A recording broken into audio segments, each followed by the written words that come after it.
गौतम बुद्ध और आलसी व्यक्ति।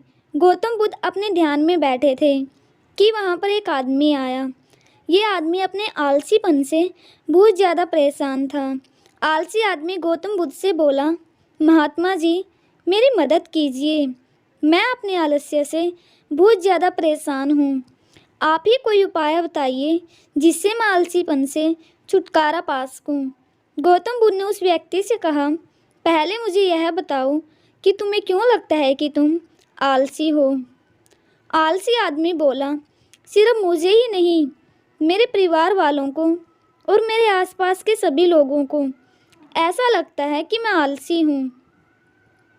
आलसी व्यक्ति बोला, नहीं, मैं नहीं जानता, किंतु मैं इतना ज़रूर जानता हूँ कि आलस्य बहुत बुरी चीज़ है। इसकी वजह से मुझे बहुत नुकसान हुआ है जीवन में।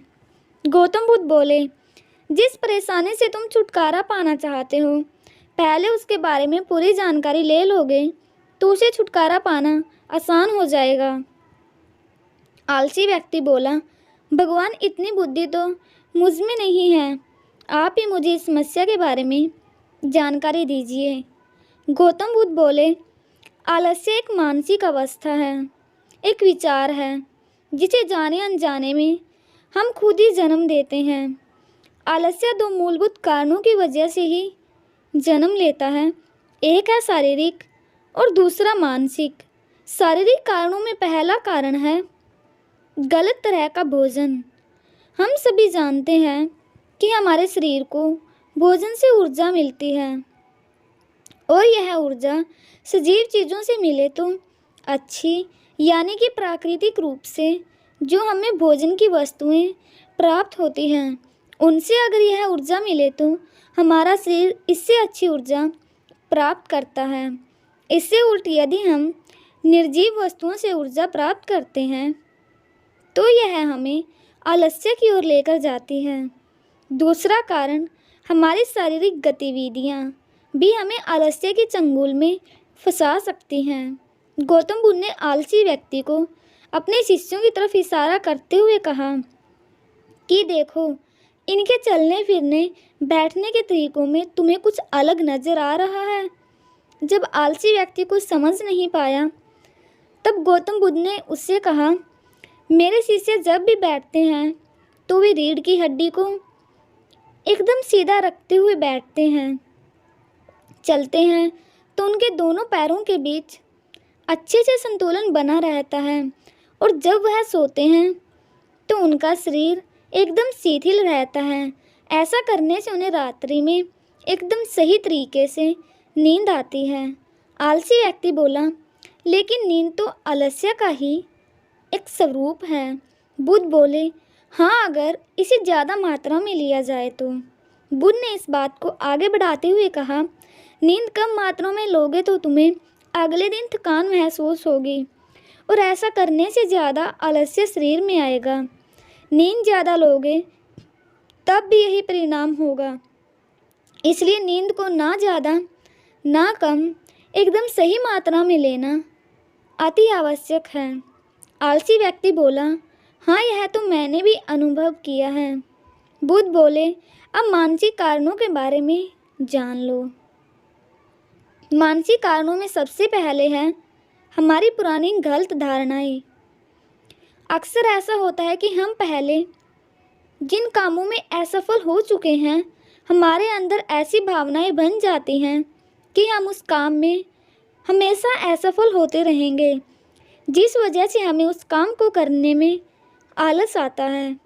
ऐसी धारणाओं से छुटकारा पाने का एकमात्र उपाय यह है कि हमें अपने मन को यह समझाना चाहिए कि पिछली बार हम जब उस काम में असफल हुए थे तो हम उसके बारे में जितना जानते थे, अब हम उस काम के बारे में उससे ज़्यादा जानते हैं, क्योंकि असफल होने के बाद हम उससे काफ़ी कुछ सीखे भी हैं। बुद्ध बोले, दूसरा कारण है आलसी और कामचोर लोगों की संगत। कई बार ऐसा होता है कि हम आलसी नहीं होते, मगर जिनके साथ हम रहते हैं हम उन लोगों जैसे बनने लगते हैं। इससे छुटकारा पाने का उपाय बहुत सरल है। कामचोर और आलसी व्यक्तियों से दूर रहो। ऐसे व्यक्तियों की संगत में रहो जो अपने काम को बड़ी लगन से करते हैं और तुम्हें कुछ सिखा पाएं। गौतम बुद्ध ने तीसरा कारण बताते हुए कहा, यह कारण आलस्य के लिए सबसे बड़ा कारण है, काम को कल पर टालते रहना। यह कारण इतना शक्तिशाली है कि किसी भी व्यक्ति को बर्बाद कर सकता है। इससे बचने का सबसे आसान उपाय यह है कि जो काम जितने जल्दी संभव हो उतने ही जल्दी कर दिया जाए। गौतम बुद्ध ने आलसी व्यक्ति से एक सवाल पूछा, मान लो तुम किसी रेगिस्तान में फंस गए हो और तुम्हें प्यास लगी है, तो तुम क्या करोगे? आलसी व्यक्ति बोला, मैं जल्दी ही रेगिस्तान के आसपास कोई गांव की तलाश करूंगा या ऐसी जगह की तलाश करूंगा जहां पर मुझे पानी मिल सके। गौतम बुद्ध बोले, अगर तुम्हें काफ़ी देर ढूंढने पर भी पानी ना मिले तब तुम क्या करोगे? आलसी व्यक्ति बोला, मैं तब भी अपनी तलाश जारी रखूंगा, क्योंकि ऐसी परिस्थिति में मेरे पास कोई और दूसरा विकल्प तो होगा ही नहीं। गौतम बुद्ध बोले, बिल्कुल सही, और यही है मानसिक स्तर पर आलस्य का चौथा कारण, किसी भी निश्चित लक्ष्य का ना होना। यह भी आलस की ओर लेकर जाता है। अब सुनो पांचवें कारण के बारे में। गौतम बुद्ध बोले, सोचो कि तुम्हारे पास काफ़ी सारे सोने के दागिने हैं जो तुम्हें एक जगह से दूसरी जगह लेकर जाना है। तुम चलते चलते थक जाते हो और किसी पेड़ के नीचे बैठ जाते हो और तभी तुम्हें दूर से तुम्हारी तरफ दौड़कर आ रहे डाकू दिखाई देते हैं। तो क्या तब भी तुम आलस करके वहीं बैठे रहोगे या ऐसी परिस्थिति में तुम वहां से उठकर दौड़ने लगोगे? आलसी व्यक्ति बोला, जी मुझे वहां से दौड़ना ही पड़ेगा, नहीं तो मेरी जान और सोने के दागिने दोनों खतरे में पड़ जाएंगे। बुद्ध बोले, यानी कि तुम्हारे पास एक ठोस वजह होगी दौड़ने के लिए।